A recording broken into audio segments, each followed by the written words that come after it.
Good afternoon दोस्तों China Galwan valley के मुहाने से लगभग 2 किलोमीटर पीछे हट गया है। वो अपनी ही जगह से जहां वो बोल रहा था कि 1 इंच पीछे नहीं हटूंगा, वहां से वो लगभग 2 किलोमीटर पीछे हट गया है, अपनी तरफ चला गया है। और भारतीय सेना भी कुछ कदम पीछे हट गई है।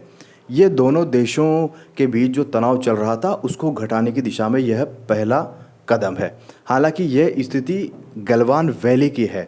यह एरिया था PP-14। इस मुहाने पे भारतीय सेना के जो सैनिक थे वो पेट्रोलिंग के लिए जाते थे, क्योंकि यह LAC के हमारी तरफ के एरिया में पड़ती है।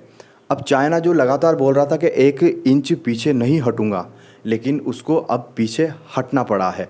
भारत का दबाव और पूरी दुनिया का दबाव जो भारत के इस वक्त सपोर्ट में है, और चीन के खिलाफ जब पूरी दुनिया हो चुकी तो उसका दबाव चीन के ऊपर काम कर रहा है।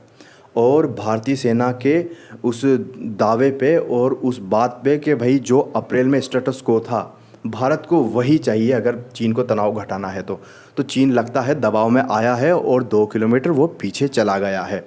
ये स्थिति गलवान वैली की है। हालांकि जो पेंगोंग लेक है उसमें अभी भी स्थिति तनावपूर्ण बनी हुई है, क्योंकि जो फिंगर 4 से लेकर फिंगर 8 का एरिया है, जो बफर जोन था अप्रैल तक, जहां पर दोनों देशों की सेनाओं के बीच कभी कभी वहां पर पेट्रोलिंग होती थी और आमना सामना होता था और बैनर के जरिए एक दूसरे को पीछे धकेल देते थे। लेकिन दोनों देशों की सेनाएं फिंगर 8 से लेकर फिंगर 4 तक पेट्रोलिंग करती थी। वहां पर अप्रैल में आके PLA के सैनिकों ने बहुत मजबूत चौकियां बना ली थी, जिसकी वजह से हमारे सैनिकों को फिंगर 4 के ऊपर से चल के पैदल पैदल फिंगर 8 तक जाने में प्रॉब्लम हो रही थी।